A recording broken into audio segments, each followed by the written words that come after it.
북한 김정은 국무위원장과 미국 트럼프 대통령의 정상회담이 5월쯤으로 가시화됐죠. 이 가운데 북한의 주한미군 철수 주장 그리고 틸러슨 장관 경질로 북미 정상회담이 혹시 6, 7월로 연기되는 게 아니냐 이런 우려가 어제 나왔는데요. 그렇지만 백악관은 이런 우려를 취약점이 없다 이렇게 일축했습니다.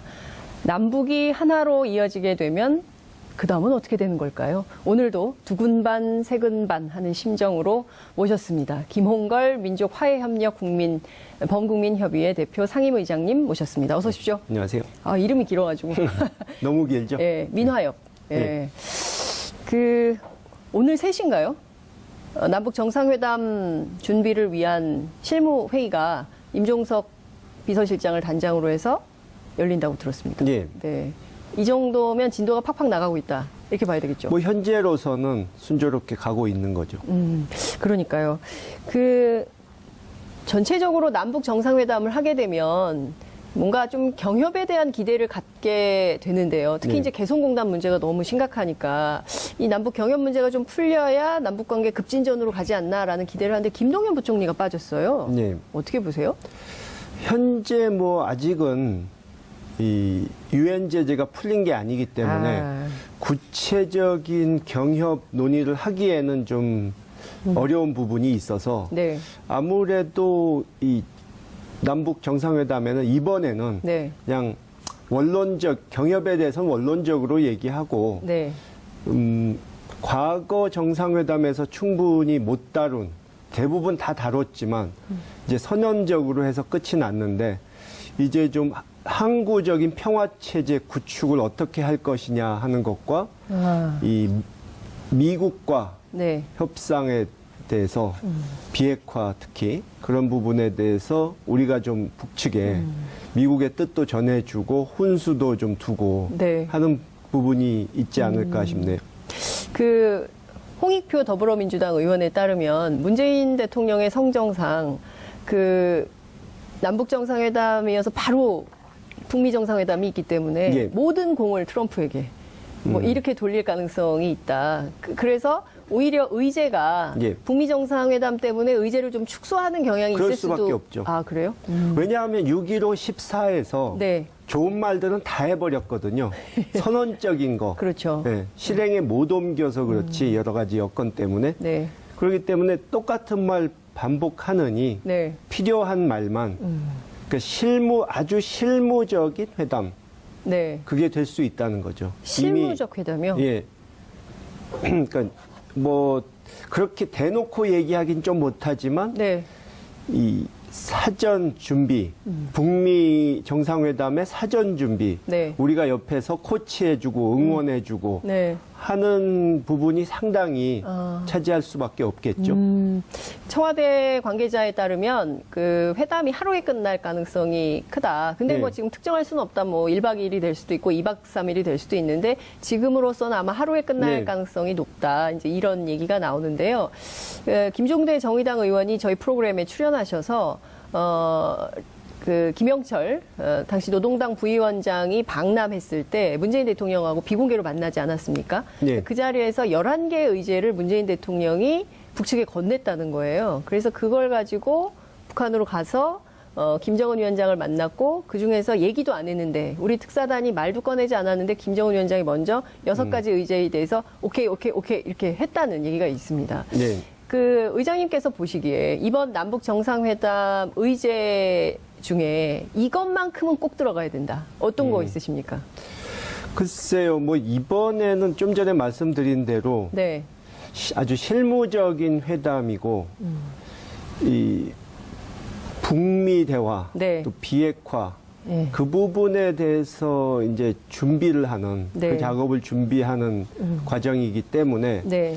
글쎄 이번 회담에서 뭘 꼭 해야 된다 이렇게 얘기하기는 좀 어려운데 네. 아무래도 이제 이 미국 측에서 네. 비핵화를 불가역적으로 되돌이킬 수 없게 하자는 얘기를 하지 않습니까? CVID. 예. 근데 문제는 그럼 북에서는 그럼 너희도 우리의 안전을 말로만 보장한다, 체제 무너뜨리지 않겠다 할 것이 아니고 네.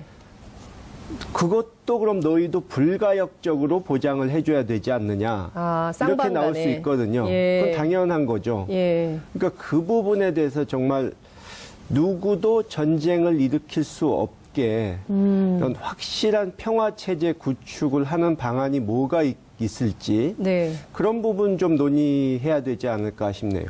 확실한 평화 체제. 그 예. 지금 언론에서는 말씀하신 대로 평화 체제, 그다음에 종전 회담이 될 수 있다. 그러니까 그렇죠. 전쟁 그 종결을 선언하는 차원에서 종전 회담. 그리고 91년도에 남북한이 기본 합의서를 만들었는데 아예 협정 수준으로 남북 기본 협정 체결 뭐 이렇게 갈 예. 수도 있다. 제가 보기에 이건 진짜 그 전문가들이나 또 언론에서 희망을 섞은 기대사항이 아닌가라는 생각이 좀 드는데요. 어디까지 진도가 나갈 수 있을 거라고 보세요? 글쎄요. 이 김정은 위원장이 워낙 파격적으로 나오니까 사실 지난번에 뭐 김영철 부장 오고 네. 또 우리 특사 가고 했을 때도 네. 생각보다 더 통 크게 적극적으로. 나오지 않았습니까? 맞아요. 예. 그러니까 이번에도 직접 만나면 어떤 카드를 내놓을지 예측하기 힘든데 네. 자신이 직접 판문점 남측 지역까지 오겠다는 것은 네. 분명히 뭔가 내놓을 이 파격적 카드, 네. 확실한 카드가 있다는 얘기겠죠.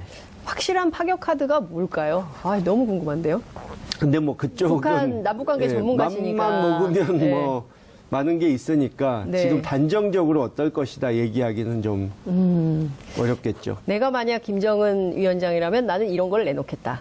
근데 아무래도 네. 그런 카드는 트럼프한테 대부분 내놓지 않을까. 아, 남북 정상회담이 아니라 북미 정상회담에서. 네. 남북 정상회담에서 슬쩍 운을 뗄 수는 있겠죠. 네. 그러니까 트럼프에게 미리 전해라는 식으로. 네.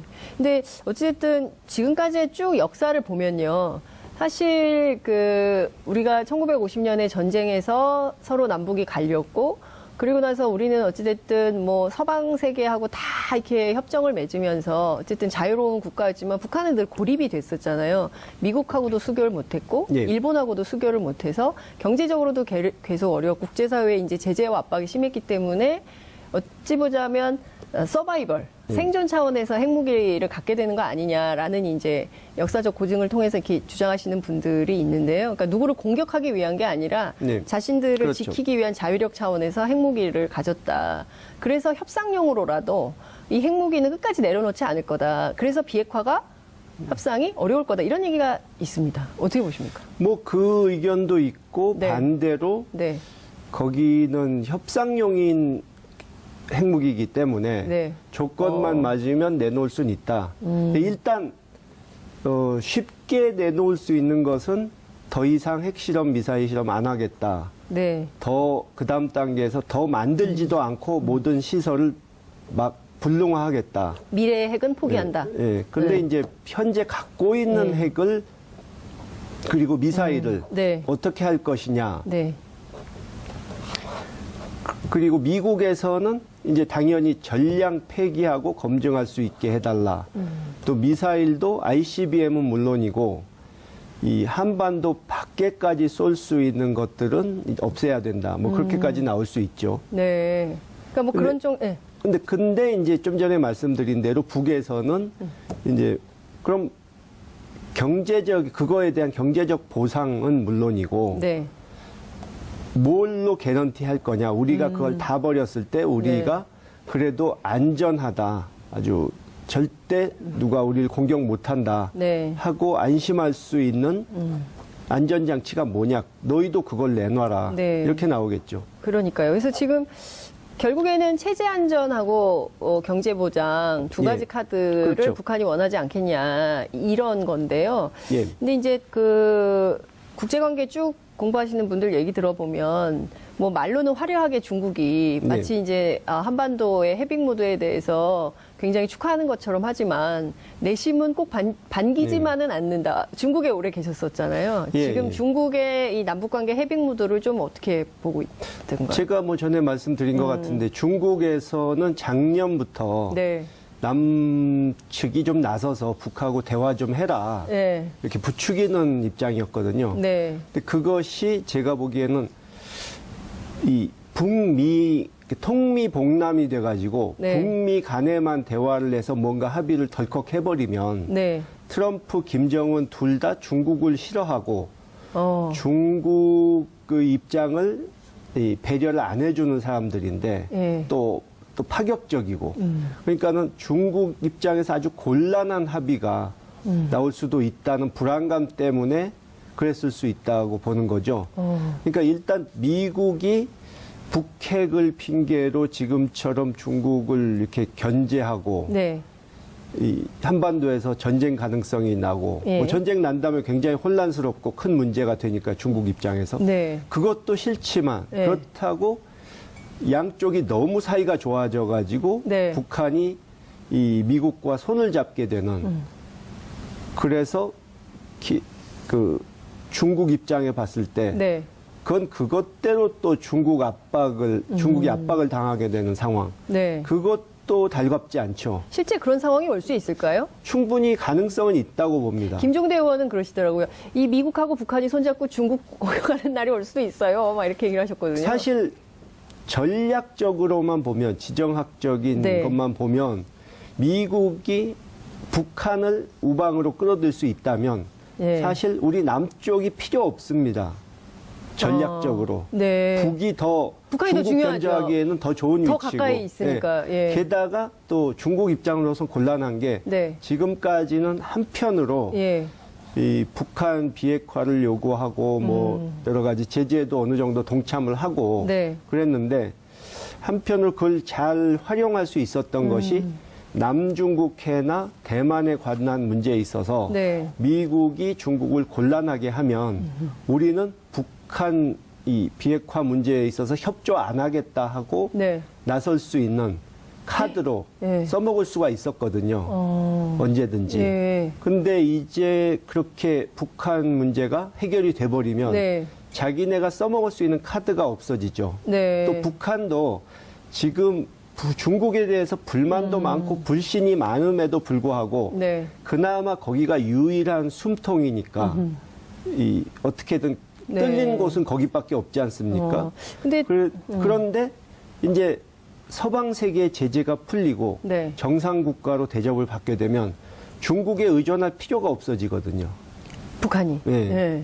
그러면 한편으로는 또 그 중국으로 봤을 때 예. 영향력이 약화된다는 뜻이니까. 예, 예. 네.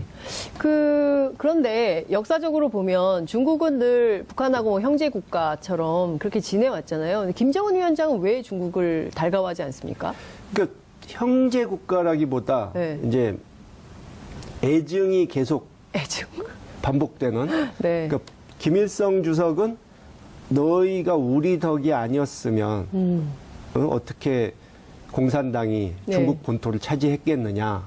왜냐하면 동북 지방에서 그 싸울 때 네. 먼저 정권을 잡고 공산화를 한 김일성 주석 쪽에서 많이 도와줬거든요. 그게 있고 중국은 너희가 한국 전쟁 때 우리가 안 도와줬으면 끝장났을 텐데 은혜를 모른다 하는 그거가 서로 그런 게 있고 예. 또 북한이 냉전 시대에 소련과 중국 사이를 왔다 갔다 하면서 얕게 아주 네. 야가 빠진 외교를 했는데 네. 그것에 대해서도 이제 중국에서 못마땅하게 본 게 있죠. 아. 근데 이제 결정적인 것은 고난의 행군 때 예. 굶어 죽어가는 95년. 이 네.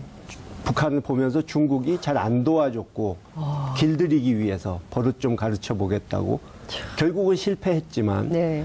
그 후에도 뭐 장성택 문제라든가 여러 가지 갈등이 있었기 때문에 이제 북한에서는 중국을 신뢰를 안 하는 거죠. 그리고 지금 세대 시진핑 주석이나 네. 특히 젊은 김정은 위원장은 별로 상대에 대해서 특별히 호감 가질 기회가 없었거든요.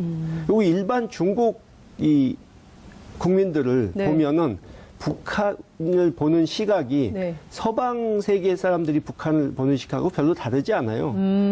아유, 뭐 자기네 진짜 개구리 올챙이 때 생각을 못 한다고. 네. 70년대에만 해도 북한보다 못 살던 중국이. 나라였는데, 네. 아유, 저기는 이상한 나라, 별 볼 일 없는 나라, 이렇게 취급하는 사람들이 많습니다. 중국에서요. 네. 심지어 중국의 어떤 언론인, 네. 국제적으로 상당히 활약을 하고 배웠다는 사람인데 네. 몇 년 전에 저한테 그런 소리 하더라고요. 아유, 그냥 미국이 한번 폭격해서 끝내면 안 되냐고. 어머. 네, 그런 말까지 중국- 하더라고요. 어. 일반인들은. 어머. 물론 정치인들이나 외교관들은 네, 절대 그런 말은 생각이 안 다르지만 하겠지만. 지정학적이나 전략적 네. 문제 때문에 그러니까요. 일반인들한테는 그냥 별 관심도 없고 이상한 나라일 뿐인 거예요. 네. 한류 문화 때문에 중국에서는 북한보다 한국에 대한 관심이 훨씬 많을 것 아, 같아요. 그렇죠, 당연히. 예, 그러니까 네. 여행하고 싶은 나라고.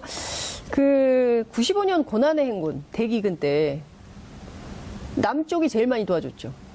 그런 셈이죠. 북쪽을. 네. 그때 김대중 정부 시절에 네, 예. 국내에서는 퍼주기 논쟁이 있었지만, 그죠? 그때 100만 이상 아사자가 생겼었잖아요. 그렇죠. 예. 근데 그때 이제 중국은 굉장히 북을 숨통을 조였는데 야, 버릇을 그래. 가르치겠다고. 예. 그러니까 김정일 정권 초기였으니까. 네, 예. 근데 북이 끝까지 굴복을 안 하니까 네. 중국도 질려서 네. 포기했죠. 그럼 3대를 놓고 보면 김정은 시대 때 제일 북한이 경제적으로 어려웠던 것 같아요. 김정일 시대. 김정일 시대. 예, 맞습니다. 그렇죠. 김정일 예. 시대 제일 어려웠고 이번에 예. 좀 뭔가 그 아버지 때와는 다른 정치를 통해서 좀 돌파구를 마련해 보려고 하는데 근데 여전히 좀 반대하는 사람들이 많은 것 같아요. 그러니까 이를테면 어제만 하더라도 6, 7월로 연기될 거다라는 네. 연기설. 물론 이제 백악관에서 바로 그거 아니다 이렇게 입장을 내긴 했습니다만 이 여론전에서는 여전히 좀 어려운 위치에 있는 거 아니냐. 특히 그러면서 북한도 똑같아요. 뭐 네. 주한미군 철수에 대해서 또 맞습니다. 얘기를 하지 않았습니까? 이런 건 어떻게 이례적인 거라고 봐야 될까요? 어떻게 봐야 될까요? 근데 사실 뭐 우리로서야 트럼프 대통령이 네. 여러 가지 걸림돌을 그냥 한 번에 뛰어넘어서 네. 북한 측과 좀 우리 입장에서 네네네. 보기에 좋은 예. 합의를 해줬으면 예. 좋겠다 하는 희망이 있지만 미국의 정계나 언론에서 봤을 때는 네. 저 사람이 이거 뭐 외교 문제를 장난으로 하나 자기 뭐 사업하듯이 네. 한 방에 해결하려고 든다. 너무 불안하다. 네. 이런 얘기가 나오는 게 사실 이상할 것이 없죠. 그러니까 우리 지난주에 우리 특사 갔을 때 얘기 듣자마자 아이 그거 뭐 하지 뭐 그러면서 예. 당장 나가서 발표하세요. 이런 거는 있을 수가 없는 일이거든요. 사실 검토해 보겠소 한 다음에 2주, 3주 검토하고 얘기가 나와야 정상인데 예. 뭐 자기네 국무장관한테 얘기도 않고 그래서 뭐 우리 쪽 특사들이 너무 당황해가지고 서로 쳐다봤다고 하지 않습니까? 이게 웬 날벼락인가 그렇죠. 해서. 예. 저도 미국 정치를 뭐 30여 년간 이렇게 예. 지켜봤지만 네. 그 백악관 대통령 집무실이 있는 웨스트윙 그 예. 입구에서 예. 외국의 대표단이 독자적으로 발표물 읽는 거는 처음 봤거든요. 이거 트럼프가 하고 가라고 그랬다는 거 예, 아니에요? 예. 본인은 기자실에 기자실 내려간 것도 내려가가지고. 자기는 처음 있는 처음이고. 일이고. 예. 예. 그러니까 뭔가 우리가 전한 김정은 측의 카드 중에서 혹하는 구미에 게. 딱 맞는 게 있었다는 거죠. 근데 이제 이 사람은 저거겠죠. 김정은, 트럼프 두 사람의 공통점이 관료들을 믿지 않는다. 그리고 또 트럼프 측은 보면 자기 과시욕이 강하고 네. 비즈니스맨인 만큼 모든 공을 자기가 네. 모든 영광은 내 것으로 해야 되는 그렇죠. 그런 욕심이 예, 있으니까 예. 끼지 말아라. 이거 내가 다 네. 차지하겠다. 예. 내가 나서서 정리하겠다. 네. 이 생각이 있는 것이고 또 여러 가지로 지금 국내 정치적으로 좀 네. 공경에 몰려 있으니까 네. 뭔가 외교 안보 쪽에 대해서 너무 모른다는 지적도 있고 네. 뭐 동맹들과 사이만 나빠졌지 얻은 게 뭐 있냐 이런 지적이 많으니까 네. 뭔가 성과를 내야죠. 근데 이제 물론 지금 덥석 합의했지만 네. 준비하는 데 시간이 걸리니까 네. 5월 내라는 게 조금 딜레이 될 수는 있겠죠. 네. 그거는 뭐 하기 싫어서라기보다는 이제 준비 과정에 네. 또 북한도 사실 어쩌면 김정은 측에서 한번 만납시다 던졌지만 네, 네. 그렇게 쉽게 네. 응하리라고는 상상 못했을 것 같아요. 근데 지금 막 그 어마어마한 일이 정말 평화의 쓰나미가 한반도에 불어닥치고 있어서 다들 좀 어리둥절한 상황인데 예. 북한이 사회주의를 버리고 자본주의 노선을 채택할 수도 있을까요? 이른바 중국식 사회주의, 베트남식 뭐 사회주의 뭐 조금, 이런 분단 예. 여러 가지 그러니까 지금 말씀드린 거 조금 이어서 얘기하자면 그러니까 지금 북한도 사실 시간이 촉박한 게 그 사람들이 외교력이 아무래도 강대국 같진 않은데 이 짧은 시간 내에 한미 그 남북 정상회담, 북미 정상회담을 두 개를 준비를 해야 되니까 거기도 사실 업무에서 좀 과부하가 걸릴 수가 있고 그래서 이 뭐 옛날에 하던 미군 철수 얘기를 또 한다든가 뭐 또는 이 문제에 대해서 발표를 안 한다든가 하는 것도 너무 이게 급물살을 타니까 충분히 준비가 안 돼 있죠. 인민들에게 뭐라고 설명해야 할지. 근데 저는 이 뭐 희망적으로 보자면 잘 된다고 가정을 하면 그러니까 일단 핵무력 완성했다. 그렇죠. 그럼 만약에 판문점 또는 평양으로 트럼프가 온다면 대승리인 거죠. 핵으로 강성대국을 만들었기 때문에 우리에게 그렇게 험하게 대하던 미 제국주의자들이 우리를 찾아왔다. 굴복한 거다. 라고 선전을 하겠죠. 선전하면서 이제 그 다음 단계에서 경제 자유화라든가 이 부분은 이제 주변 미국을 포함한 주변국으로부터 경제 원조 내지는 뭐 일본의 배상금 이런 거 받으면 이거 봐라 우리 위대하신 장군님이 이런 또 걸 했다. 핵 무장만 완성한 게 아니고 경제적으로도 엄청난 성과를 만들어냈다. 그러니까 뭐 상층부의 강경파든 하층부의 굶주리는 서민이든 일단 이 경제적으로 혜택을 주면 설득하기가 쉽지 않습니까? 알겠습니다. 체제를 바꾸더라도. 그러니까요. 근데 오늘 여쭤볼 게 되게 많은데 시간이 다 돼가지고 마무리를 좀 해야 될 것 같은데요. 그 남북 교류와 관련해서 저희가 다시 한번 모셔서 말씀을 좀 드려야 될 것 같습니다. 오늘 원래 남북 교류 얘기를 드려야 되는데 여기서 좀 마무리를 좀 해야 될 것 같습니다. 오늘 말씀은 여기까지 듣겠습니다. 고맙습니다. 네, 수고하셨고. 과거 정상회담에서 충분히 못 다룬 대부분 다 다뤘지만 이제 선언적으로 해서 끝이 났는데 이제 좀 항구적인 평화 체제 구축을 어떻게 할 것이냐 하는 것과 이 미국과 협상에 대해서 비핵화 특히 그런 부분에 대해서 우리가 좀 북측에 미국의 뜻도 전해주고 훈수도 좀 두고 하는 부분이 있지 않을까 싶네요.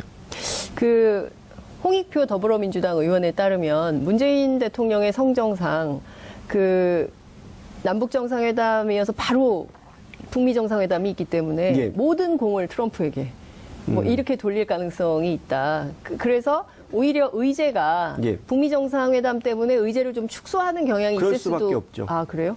왜냐하면 6.15 14에서 좋은 말들은 다 해버렸거든요. 선언적인 거. 그렇죠. 실행에 못 옮겨서 그렇지 여러 가지 여건 때문에.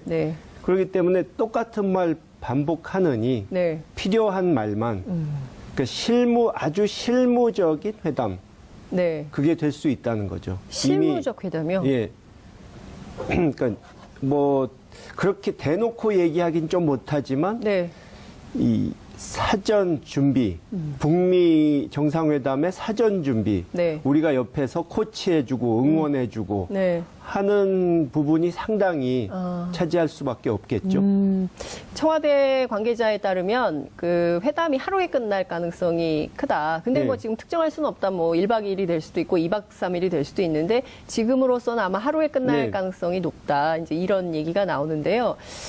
김종대 정의당 의원이 저희 프로그램에 출연하셔서 그 김영철 당시 노동당 부위원장이 방남했을 때 문재인 대통령하고 비공개로 만나지 않았습니까? 그 자리에서 11개의 의제를 문재인 대통령이 북측에 건넸다는 거예요. 그래서 그걸 가지고 북한으로 가서 김정은 위원장을 만났고 그중에서 얘기도 안 했는데 우리 특사단이 말도 꺼내지 않았는데 김정은 위원장이 먼저 6가지 의제에 대해서 오케이 이렇게 했다는 얘기가 있습니다. 그 의장님께서 보시기에 이번 남북 정상회담 의제 중에 이것만큼은 꼭 들어가야 된다. 어떤 거 있으십니까? 글쎄요, 뭐 이번에는 좀 전에 말씀드린 대로 아주 실무적인 회담이고 이 북미 대화, 또 비핵화 예. 그 부분에 대해서 이제 준비를 하는 네. 그 작업을 준비하는 과정이기 때문에 네. 글쎄 이번 회담에서 뭘 꼭 해야 된다 이렇게 얘기하기는 좀 어려운데 네. 아무래도 이제 이 미국 측에서 네. 비핵화를 불가역적으로 되돌이킬 수 없게 하자는 얘기를 하지 않습니까? CVID. 예. 근데 문제는 그럼 북에서는 그럼 너희도 우리의 안전을 말로만 보장한다. 체제 무너뜨리지 않고. 북한 김정은 국무위원장과 미국 트럼프 대통령의 정상회담이 5월쯤으로 가시화됐죠. 이 가운데 북한의 주한미군 철수 주장 그리고 틸러슨 장관 경질로 북미 정상회담이 혹시 6, 7월로 연기되는 게 아니냐 이런 우려가 어제 나왔는데요. 그렇지만 백악관은 이런 우려를 취약점이 없다 이렇게 일축했습니다. 남북이 하나로 이어지게 되면 그 다음은 어떻게 되는 걸까요? 오늘도 두근반 세근반 하는 심정으로 모셨습니다. 김홍걸 민족화해협력 범국민협의회 대표 상임의장님 모셨습니다. 어서 오십시오. 안녕하세요. 아, 이름이 길어가지고. 너무 길죠? 예, 민화협. 예. 네. 오늘 3시인가요? 남북 정상회담 준비를 위한 실무회의가 임종석 비서실장을 단장으로 해서 열린다고 들었습니다. 예. 네. 이 정도면 진도가 팍팍 나가고 있다. 이렇게 봐야 되겠죠. 뭐 현재로서는 순조롭게 가고 있는 거죠. 그러니까요. 전체적으로 남북 정상회담을 하게 되면 뭔가 좀 경협에 대한 기대를 갖게 되는데요. 특히 네. 이제 개성공단 문제가 너무 심각하니까 이 남북 경협 문제가 좀 풀려야 남북 관계 급진전으로 가지 않나라는 기대를 하는데 김동연 부총리가 빠졌어요. 네. 어떻게 보세요?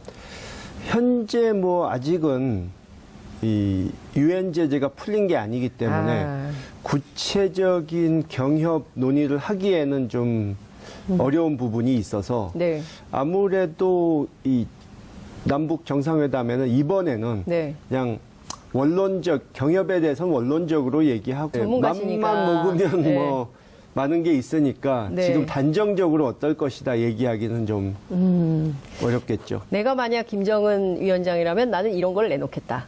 근데 아무래도 네. 그런 카드는 트럼프한테 대부분 내놓지 않을까. 아, 남북 정상회담이 아니라 북미 정상회담에서. 네. 남북 정상회담에서 슬쩍 운을 뗄 수는 있겠죠. 네. 그러니까 트럼프에게 미리 전해라는 식으로. 네.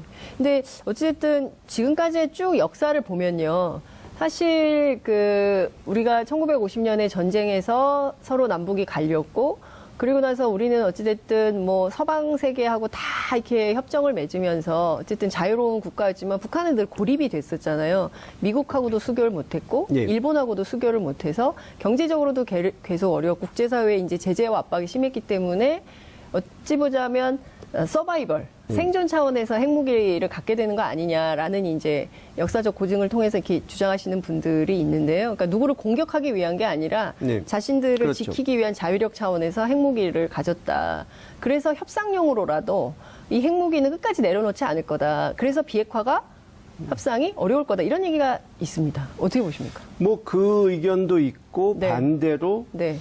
거기는 협상용인 핵무기이기 때문에 네. 조건만 맞으면 내놓을 수는 있다. 근데 일단 쉽게 내놓을 수 있는 것은 더 이상 핵실험, 미사일 실험 안 하겠다. 네. 더 그다음 딱 했다 할 것이 아니고 네. 그것도 그럼 너희도 불가역적으로 보장을 해줘야 되지 않느냐. 아, 이렇게 쌍방간에. 나올 수 있거든요. 예. 그건 당연한 거죠. 예. 그러니까 그 부분에 대해서 정말 누구도 전쟁을 일으킬 수 없게 이런 확실한 평화 체제 구축을 하는 방안이 뭐가 있을지 네. 그런 부분 좀 논의해야 되지 않을까 싶네요. 확실한 평화 체제. 예. 지금 언론에서는 말씀하신 대로 평화 체제, 그다음에 종전 회담이 될 수 있다. 그러니까 그렇죠. 전쟁 종결을 선언하는 차원에서 종전 회담. 그리고 91년도에 남북한이 기본 합의서를 만들었는데 아예 협정 수준으로 남북 기본 협정 체결 뭐 이렇게 갈 네. 수도 있다. 제가 보기에 이건 진짜 그 전문가들이나 또 언론에서 희망을 섞은 기대사항이 아닌가라는 생각이 좀 드는데요. 어디까지 진도가 나갈 수 있을 거라고 보세요? 글쎄요. 이 김정은 위원장이 워낙 파격적으로 나오니까 사실 지난번에 뭐 김영철 부장 오고 네. 또 우리 특사 각오했을 때도 네. 생각보다 더 통 크게 적극적으로. 나오지 않았습니까? 맞아요. 예. 그러니까 이번에도 직접 만나면 어떤 카드를 내놓을지 예측하기 힘든데 네. 자신이 직접 판문점 남측 지역까지 오겠다는 것은 네. 분명히 뭔가 내놓을 이 파격적 카드, 네. 확실한 카드가 있다는 얘기겠죠. 확실한 파격 카드가 뭘까요? 아, 너무 궁금한데요. 근데 뭐 그쪽은 북한 남북 관계